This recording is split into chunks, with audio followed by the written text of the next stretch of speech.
வணக்கம். புதுவை மற்றும் அதனை சுற்றியுள்ள பகுதிகளில் நடைபெற்ற பல்வேறு நிகழ்வுகளை விரிவாக காண்பதற்கு முன்பு தலைப்புச் செய்திகளை காண்போம். புதுச்சேரியில் 16 தொகுதிகளில் போட்டியிடுகிறது காங்கிரஸ். திமுக 12 கூட்டணி கட்சிகளுக்கு 2 இடங்கள் ஒதுக்கீடு. முன்னாள் முதலமைச்சர் நாராயணசாமிக்கு சீட் இல்லை. காங்கிரஸ் மாநில தலைவர் வைத்திலிங்கம் வீடு முற்றுகை. வைத்திலிங்கத்தின் கார் முன்பு படுத்து தர்ணா போராட்டம். தமிழக வெற்றி கழகத்தில் முருகனுக்கு சீட் மறுப்பு. ஆதரவாளர்கள் போராட்டம். இனி விரிவான செய்திகள். புதுச்சேரியில் காங்கிரஸ் திமுக கூட்டணி உறுதி செய்யப்பட்டு தொகுதி பங்கீடு அறிவிக்கப்பட்டது. புதுச்சேரி சட்டப்பேரவை தேர்தலை முன்னிட்டு காங்கிரஸ் மற்றும் திமுக கூட்டணி அதிகாரப்பூர்வமாக தொகுதி பங்கீட்டை அறிவித்துள்ளது. நீண்ட காலமாக இணைந்து செயல்பட்டு வரும் இந்த கூட்டணி சுமார் 30 ஆண்டுகளாக நிலைத்திருப்பது குறிப்பிடத்தக்கது. வருகின்ற தேர்தலிலும் இரு கட்சிகளும் ஒன்றிணைந்து போட்டியிட முடிவு செய்துள்ளன. இந்த கூட்டணியில் காங்கிரஸ் கட்சி 16 தொகுதிகளில் போட்டியிடுகிறது. அதே நேரத்தில் திமுகவிற்கு 14 தொகுதிகள் ஒதுக்கப்பட்டுள்ளன. இந்த தொகுதிகளில் திமுக தனது கூட்டணி கட்சிகளுக்கு இடங்களை பகிர்ந்து வழங்கும் என்றும் அறிவிக்கப்பட்டுள்ளது. இதன் மூலம் கூட்டணியின் உள்ளாக ஒத்துழைப்பை மேலும் வலுப்படுத்தும் முயற்சி மேற்கொள்ளப்பட்டுள்ளது. இதுகுறித்து திமுக புதுச்சேரி தேர்தல் பொறுப்பாளர் பாராளுமன்ற உறுப்பினர் ஜெகத் ரட்சகன் கூறுகையில், காங்கிரஸ் திமுக கூட்டணி பல ஆண்டுகளாக வலுவாக இருந்து வருகிறது. இந்த தேர்தலிலும் ஒருங்கிணைந்த முயற்சியுடன் வெற்றி பெறும் நோக்கில் செயல்படுகிறோம். திமுகவிற்கு ஒதுக்கப்பட்ட தொகுதிகளில் கூட்டணி கட்சிகளுக்கும் உரிய பிரதிநிதித்துவம் வழங்கப்படும் என்று தெரிவித்தார். மேலும் இந்த கூட்டணி அறிவிப்பு புதுச்சேரி அரசியல் வட்டாரத்தில் முக்கிய கவனத்தை ஈர்த்துள்ளது. தொகுதி பங்கீடு உறுதியாகியுள்ள நிலையில் விரைவில் வேட்பாளர் பட்டியல் அறிவிக்கப்படும் என எதிர்பார்க்கப்படுகிறது. தேர்தல் களம் சூடுபிடித்து வரும் நிலையில் கூட்டணிகளின் இந்த முடிவு அரசியல் போட்டியை மேலும் தீவிரப்படுத்தியுள்ளது. அதே மாதிரி இருக்கு. இன்னைக்கு பாத்தீங்கன்னா பெட்ரோல் ரேஷன் வந்துருமா, டீசல் ரேஷன் வந்துருமான்னு சொல்லக்கூடிய ஒரு நிலைப்பாடு. இந்த பெட்ரோல் பங்க்ல டேங்கர்லாம் வர்றது குறைச்சிருக்காங்க. அதனால இப்ப என்ன ஆகுதுன்னா, அதிகமான ஒரு பிரச்சனைகளை நாம் சந்திக்க வேண்டிய இடத்துல இதையெல்லாம் தீர்க்க வேண்டும் என்று சொன்னால் நம்முடைய இந்தியா கூட்டணியாக இன்றையதான் திராவிட முன்னேற்ற கழகம், அதே போல காங்கிரஸ் கட்சியானது, அது இந்திய யூனியன் முஸ்லீம் லீக், கம்யூனிஸ்ட் கட்சியை சிபிஐ, சிபிஎம், இந்திய யூனியன் முஸ்லீம் லீக், மதிமுக, விஜயகாந்த் கட்சி, எல்லா கட்சிகளும் இணைந்து ஒரு ஒருமைப்பாட்டை உருவாக்கியிருக்கின்றோம். இந்த அமைப்பானது மக்களுடைய நம்பிக்கையை பெற்ற கூட்டணியாக விளங்கும், மக்களுடைய முழுமையான ஆதரவை பெற்ற கூட்டணியாக நிச்சயமாக எதிர்காலத்தில் விளங்கும் என்று கூறப்படும். ஒரு வலிமையான புதுச்சேரி, வளமான புதுச்சேரி, தொழில் வளர்ந்த புதுச்சேரி, திராவிட மாடல் ஆட்சி தமிழகத்தில் எப்படி தளபதி நடத்துகிறாரோ அதை மீண்டும் புதுச்சேரியில் கொண்டு வந்து அதை பின்பற்றுவதற்கு இந்த தேர்தலை சந்திக்கிறோம். குறிப்பாக தனியார் அந்தஸ்தை பற்றி பல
புதுச்சேரி கோரிமேடு எல்லைப் பகுதியில் தேர்தல் பறக்கும் படையினரின் அதிரடி வாகன சோதனையில் சுற்றுலா பயணிகளிடமிருந்து விலை உயர்ந்த மது பாட்டில்கள் பறிமுதல் செய்யப்பட்டன. புதுச்சேரியில் சட்டமன்ற தேர்தலுக்கான வாக்குப்பதிவு வரும் ஏப்ரல் 9ஆம் தேதி நடைபெறவுள்ள நிலையில் வாக்காளர்களுக்கு பணம் பட்டுவாடா, பரிசு பொருட்கள், மதுபானங்கள் உள்ளிட்டவை விநியோகம் செய்யப்படுவதை தடுக்க புதுச்சேரி எல்லைப் பகுதிகளில் சோதனை சாவடிகள் அமைக்கப்பட்டுள்ளன. மேலும் நகர மற்றும் கிராம பகுதிகளில் முக்கிய சந்திப்புகள், சாலைகள் என தேர்தல் பறக்கும் படையினர் தொடர் வாகன சோதனைகளில் ஈடுபட்டு வருகின்றனர். இந்த நிலையில் வார இறுதி நாட்கள் என்பதால் ஏராளமான சுற்றுலா பயணிகள் புதுச்சேரிக்கு வருகை தந்துள்ளனர். இவர்கள் ஞாயிற்றுக்கிழமை என்பதால் நேற்று மாலை சுற்றுலாவை முடித்துவிட்டு புதுச்சேரியிலிருந்து சொந்த ஊர் திரும்பினர். இதனிடையே புதுச்சேரி எல்லைப் பகுதியான கோரிமேடு வாகன சோதனை சாவடியில் தேர்தல் பறக்கும் படையினர் மற்றும் துணை ராணுவத்தினருடன் இணைந்து எல்லையை கடக்கும் வாகனங்களில் அதிரடியாக சோதனை மேற்கொண்ட போது புதுச்சேரியிலிருந்து தமிழகத்திற்கு செல்லும் சுற்றுலா பயணி ஒருவரின் காரில் விலை உயர்ந்த மது பாட்டில்களை பறிமுதல் செய்தனர். தொடர்ந்து பறிமுதல் செய்யப்பட்ட மது பாட்டில்களை கலால் துறையிடம் ஒப்படைத்தனர். மேலும் ஏராளமான சுற்றுலா பயணிகளிடமிருந்து மது பாட்டில்கள் பறிமுதல் செய்யப்பட்டுள்ளது என்பது குறிப்பிடத்தக்கது.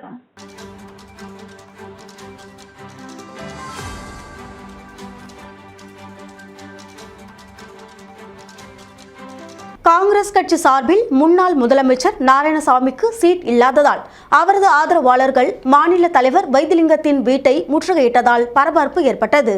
புதுச்சேரி நெல்லித்தோப்பு சட்டமன்ற தொகுதியில் முன்னாள் முதலமைச்சர் நாராயணசாமிக்கு இந்த முறை போட்டியிட கட்சி சார்பில் வாய்ப்பு வழங்கப்படவில்லை என தகவல் வெளியாகியுள்ளது.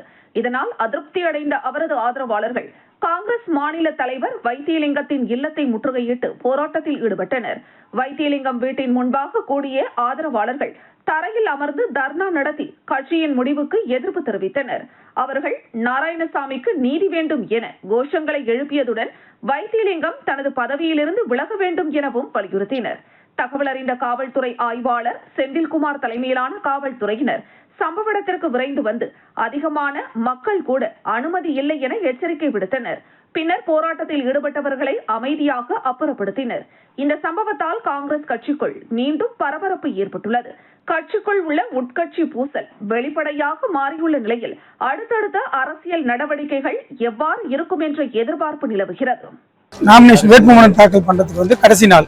இன்னைக்கு பாத்தீங்கன்னா காங்கிரஸ் திமுக கூட்டணி உடன்பாடு முடியாத நிலையில பாத்தீங்கன்னா காங்கிரஸ் சார்பில் எல்லா தொகுதியிலுமே போட்டியிடுறதுக்கு விருப்ப மனு கொடுத்த எல்லாருக்குமே பாத்தீங்கன்னா ஏ ஃபார்ம் பி ஃபார்ம்லாம் கொடுத்துட்டு இருக்காங்க. இந்த நிலையில பாத்தீங்கன்னா நெல்லித்தோப்பு தொகுதியில போட்டியிடுவதற்காக முன்னாள் முதல்வர் நாராயணசாமி அவர்கள் விருப்ப மனு கொடுக்கறதுக்கு அந்த ஏ ஃபார்ம் பி ஃபார்மும் இப்ப கட்சி தலைவர்கிட்ட கேட்கும் போது அவருக்கு ஏ ஃபார்ம் பி ஃபார்ம் தராம காலம் தாழ்த்தி கொண்டு இருக்காரு.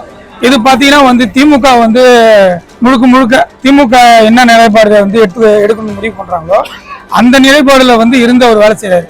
இப்படின்னு பாத்தீங்கன்னா நாளைக்கு கட்சி எப்படி வளரும். விஜயின் தமிழக வெற்றி கழகத்தில் சீட் மறுக்கப்பட்டதால் முருகன் என்பவரின் ஆதரவாளர்கள் போராட்டத்தில் ஈடுபட்டனர். மணவெளி தொகுதியில் சட்டமன்ற தேர்தலில் தமிழக வெற்றி கழகம் சார்பில் போட்டியிட விரும்பிய முருகன் என்பவருக்கு கட்சியில் இருந்து சீட் வழங்கப்படாததால் அவரது ஆதரவாளர்கள் கடும் அதிருப்தி தெரிவித்தனர்.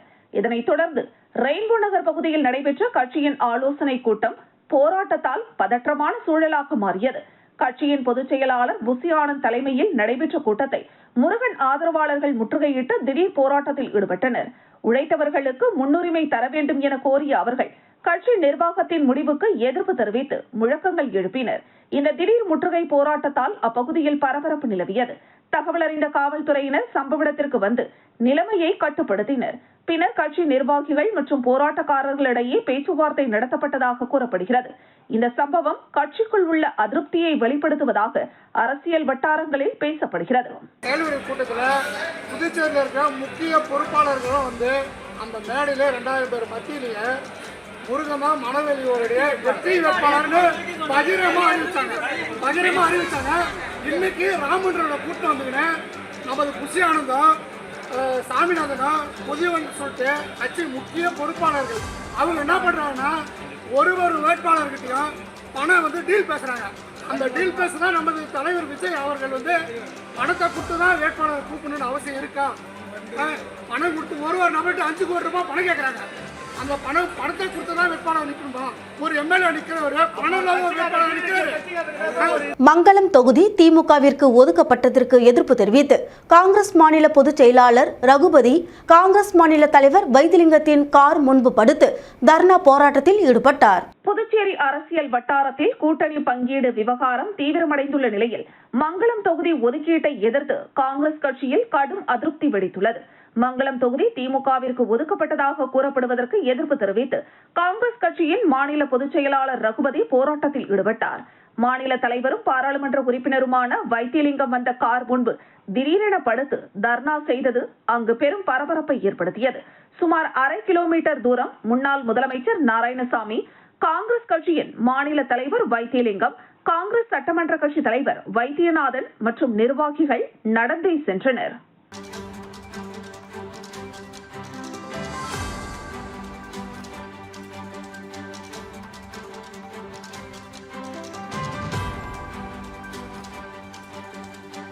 திருப்புவனை சட்டமன்ற தொகுதியில் திமுக சார்பில் அங்காளன் வேட்புமனு தாக்கல் செய்தார். புதுச்சேரி மாநிலம் திருப்புவனை சட்டமன்ற தொகுதியில் திராவிட முன்னேற்றக் கழக வேட்பாளராக அங்காளன் இன்று வேட்புமனு தாக்கல் செய்தார். முன்னதாக திருப்புவனை சட்டமன்ற தொகுதியை சேர்ந்த அனைத்து நிலை நிர்வாகிகளுடனும் பேரணியாக புறப்பட்டு வில்லியனூர் துணை மாவட்ட ஆட்சியர் அலுவலகம் வந்தடைந்தனர். பின்னர் முக்கிய நிர்வாகிகளுடன் வில்லியனூர் துணை மாவட்ட ஆட்சியர் அலுவலகத்தில் தேர்தல் அதிகாரியிடம் தனது வேட்புமனுவை வழங்கினார். இதனைத் தொடர்ந்து வில்லியனூர் பகுதியில் அமைந்துள்ள அறிஞர் அண்ணாவின் திருவுருவ சிலைக்கு பேரணியாக சென்று தனது ஆதரவாளர்களுடன் மாலை அணிவித்து மரியாதை செலுத்தினார். மங்களம் சட்டமன்ற தொகுதியில் காங்கிரஸ் கட்சியின் சார்பாக போட்டியிட ரகுபதி வேட்புமனு தாக்கல் செய்தார். நடைபெறவிருக்கும் சட்டமன்ற தேர்தலில் இந்தியா கூட்டணி கட்சி சார்பில் மங்களம் சட்டமன்ற தொகுதியில் காங்கிரஸ் கட்சி வேட்பாளராக ரகுபதி போட்டியிடுகின்ற நிலையில் காங்கிரஸ் கட்சி நிர்வாகிகளுடன் பேரணியாக சென்று சாரம் பழைய மாவட்ட ஆட்சியர் அலுவலகத்தில் மனு தாக்கல் செய்தார். இந்த நிகழ்ச்சியில் காங்கிரஸ் பேரியக்கத்தின் தலைவர்கள், செயலாளர்கள், அனைத்து நிர்வாகிகள், உறுப்பினர்கள் மற்றும் கூட்டணி கட்சி தலைவர்கள், செயலாளர்கள் பலர் கலந்து கொண்டனர். இன்று இந்திய தேசிய காங்கிரசின் சார்பாக மங்களம் தொகுதியிலிருந்து நான் வேட்புமனு தாக்கல் செய்கின்றேன். பொதுமக்கள் அனைவரும் எனக்கு வெற்றிக்கு வாய்ப்பளிக்க ஒரு வாய்ப்பினை கேட்டு உங்கள் முன்னே நிற்கின்றேன். அனைவரும் கைச்சின்னத்தில் வாக்களித்து எங்களை வெற்றி பெற செய்யுமாறு உங்களை பேருந்தோடு கேட்டுக்கொள்கிறேன். நன்றி, வணக்கம். திருப்புவனை சட்டமன்ற தொகுதியில் தமிழக வெற்றிக் கழக வேட்பாளராக சாய்ஜே சரவணகுமார் இன்று வேட்பு மனுவை தாக்கல் செய்தார். புதுச்சேரி மாநிலம் திருப்புவனை சட்டமன்ற தொகுதியில் தமிழக வெற்றிக் கழகத்தின் வேட்பாளராக முன்னாள் அமைச்சர் சாய் சரவணகுமார் இன்று வேட்புமனு தாக்கல் செய்தார். முன்னதாக திருப்புவனை சட்டமன்ற தொகுதியை சேர்ந்த அனைத்து நிலை நிர்வாகிகளுடனும் பேரணியாக புறப்பட்டு வில்லியனூர் துணை மாவட்ட ஆட்சியர் அலுவலகத்திற்கு தனது ஆதரவாளர்களுடன் வந்தடைந்தனர். பின்னர் முக்கிய நிர்வாகிகளுடன் வில்லியனூர் துணை மாவட்ட ஆட்சியர் அலுவலகத்தில் தேர்தல் அதிகாரியிடம் முன்னாள் அமைச்சர் சாய் ஜே சரவணகுமார் தனது வேட்பு மனுவை வழங்கினார்.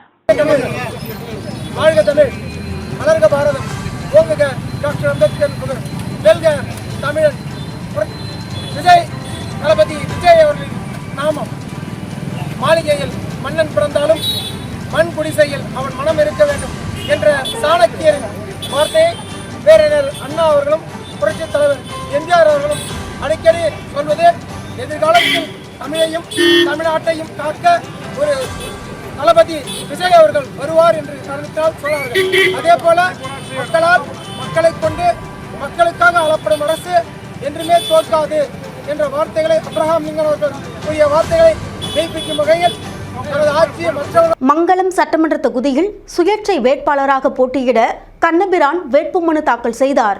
புதுச்சேரி மாநிலம் மங்களம் சட்டமன்ற தொகுதியில் சுயேட்சை வேட்பாளராக கண்ணபிரான் இன்று வேட்புமனு தாக்கல் செய்தார். முன்னதாக மங்களம் சட்டமன்ற தொகுதியை சேர்ந்த அனைத்து நிலை நிர்வாகிகளுடனும் அரியூர் பகுதியிலிருந்து தனது ஆதரவாளர்களுடன் பேரணியாக புறப்பட்டு பழைய சாரம் மாவட்ட ஆட்சியர் அலுவலகம் வந்தடைந்தனர். பின்னர் முக்கிய நிர்வாகிகளுடன் துணை மாவட்ட ஆட்சியர் அலுவலகத்தில் தேர்தல் அதிகாரியிடம் தனது வேட்பு மனுவை வழங்கினார். எனது மங்கள தொகுதியிலிருந்து அனைத்து மக்களும் மிகவும் பாதிக்கப்பட்ட நிலையில், இந்த ஆட்சி மட்டும் கிடையாது, சென்ற முறை இருந்த ஆட்சிகளும் மிகவும் பாதிக்கப்பட்டு மிகவும் மாநிலத்திலே பின்தங்கி இருக்கிற ஒரே ஒரு தொகுதி மங்கள தொகுதி மட்டுமே. எனவே மக்களுடைய நலனை கருதி என்னுடைய பதவியை நான் ராஜினாமா பண்ணிட்டு வந்திருக்கிறேன். மண்ணாடிப்பட்டு சட்டமன்ற தொகுதியில் தமிழக வெற்றிக் கழக வேட்பாளராக பாரதிதாசன் வேட்புமனு தாக்கல் செய்தார். புதுச்சேரி மாநிலம் மண்ணாடிப்பட்டு சட்டமன்ற தொகுதியில் தமிழக வெற்றிக் கழக வேட்பாளராக பாரதிதாசன் வேட்புமனு தாக்கல் செய்தார். முன்னதாக மண்ணாடிப்பட்டு சட்டமன்ற தொகுதியை சேர்ந்த அனைத்து நிலை நிர்வாகிகளுடனும் பேரணியாக புறப்பட்டு வில்லியனூர் துணை மாவட்ட ஆட்சியர் அலுவலகம் வந்தடைந்தனர். பின்னர் முக்கிய நிர்வாகிகளுடன் வில்லியனூர் துணை மாவட்ட ஆட்சியர் அலுவலகத்தில் தேர்தல் அதிகாரியிடம் தனது வேட்புமனுவை வழங்கினார். வணக்கம், நான் மண்ணாடிப்பட்டு சட்டமன்ற தொகுதியிலிருந்து வேட்பாளராக நாமினேஷன் பண்ணியிருக்கேன். தமிழக வெற்றி கழகத்தில் தளபதி அவங்களுடைய ஆதரவில் நாங்கள் வேட்புமனு தாக்கல் பண்ணியிருக்கோம். எங்களுடைய மண்ணாடிப்பட்டு தொகுதியில் இன்னும் நிறையா சரி செய்ய வேண்டிய விஷயங்கள் நிறைய இருக்குது. அது இளைஞர்களான இப்போ நாங்கள் எல்லாரும் மயிலம் முருகன் கோவிலில் பங்குனி உத்திர பெருவிழாவை 20ஆம் பட்டம் சிவஞான பாலையா சுவாமிகள் கொடியேற்றி தொடங்கி வைத்தனர். மயிலம் மலை மீது பிரசித்தி பெற்ற முருகன் கோவில் உள்ளது. இங்கு முருகப்பெருமான் வள்ளி தெய்வானையுடன் திருமண கோலத்தில் காட்சியளித்து வருகிறார். ஆண்டுதோறும் பங்குனி உத்திர திருவிழா இங்கு வெகு விமரிசையாக நடைபெறுவது வழக்கம். அதன்படி இந்த ஆண்டுக்கான பங்குனி உத்திர திருவிழா இன்று தொடங்கியது. இதையொட்டி அதிகாலை கோவில் நடை திறக்கப்பட்டு தொடர்ந்து மூலவர் முருகனுக்கு பால், தயிர், இளநீர் ஆகிய அபிஷேகம் செய்து தங்க கவசம் அணிந்து மலர் அலங்காரத்தில் வள்ளி தெய்வானையுடன் முருகன் பக்தர்களுக்கு அருள் பாலித்தார். இதைத் தொடர்ந்து உற்சவ மூர்த்திகளுக்கு அபிஷேக அலங்காரங்கள் செய்து பின்னர் காலை 5 மணி அளவில் வள்ளி தெய்வானையுடன் வெள்ளி கவசத்தில் விநாயகர், சண்டிகேஸ்வரர் ஆகியோர் பல்லக்கில் அங்குள்ள கொடிமரம் முன்பு எழுந்தருளி பின்னர் கொடிமரத்திற்கு சிறப்பு அபிஷேகம் நடைபெற்றது. தொடர்ந்து காலை 6 மணிக்கு அர்ச்சகர்கள் வேத மந்திரங்கள் முழங்க மயிலம் பொம்மபுர ஆதீனத்தின் 20ஆம் பட்ட ஸ்ரீ சிவஞான பாலைய சுவாமிகள் மயில் உருவம் பொறிக்கப்பட்ட துவாஜாரோகணம் எனும் கொடியை ஏற்றினார். அதைத் தொடர்ந்து இரவு சூரிய பிரபை வாகனத்தில் வள்ளி தெய்வானையுடன் முருகன் எழுந்தருளி மலைவள காட்சி நடைபெறுகிறது. 2ஆம் நாள் திருவிழாவான நாளை ஆட்டுக்கிடா வாகனத்திலும், 25ஆம் தேதி இரவு பூத வாகனத்திலும், 26ஆம் தேதி நாக வாகனத்திலும், 27ஆம் தேதி தங்கமயில் வாகனத்திலும், 28ஆம் தேதி வெள்ளி யானை வாகனத்திலும், 29ஆம் தேதி வெள்ளிமயில் வாகனத்திலும், 30ஆம் தேதி இரவு திருக்கல்யாணம் நடந்து வெள்ளி குதிரை வாகனத்தில் மலைவள காட்சி நடைபெறுகிறது. சிகர விழாவான தேரோட்டம் 31ஆம் தேதி காலை 6 மணிக்கு நடைபெறுகிறது. இதனைத் தொடர்ந்து ஏப்ரல் 1ஆம் தேதி தெப்ப உற்சவம், 2ஆம் தேதி முத்துப்பள்ளக்கு உற்சவம், 3ஆம் தேதி சண்டிகேஸ்வரர் உற்சவம் நடைபெறுகிறது. இதற்கான அனைத்து ஏற்பாடுகளையும் மயிலம் பொம்மபுர ஆதீனம் 20ஆம் பட்டம் சிவஞான பாலைய சுவாமிகள் செய்து வருகின்றார்.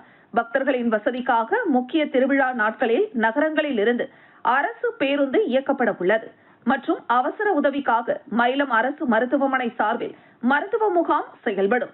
பக்தர்களின் பாதுகாப்புக்காக சுமார் 150 காவல்துறையினர் பாதுகாப்பு பணியில் ஈடுபட உள்ளனர். மீண்டும் தலைப்புச் செய்திகள்.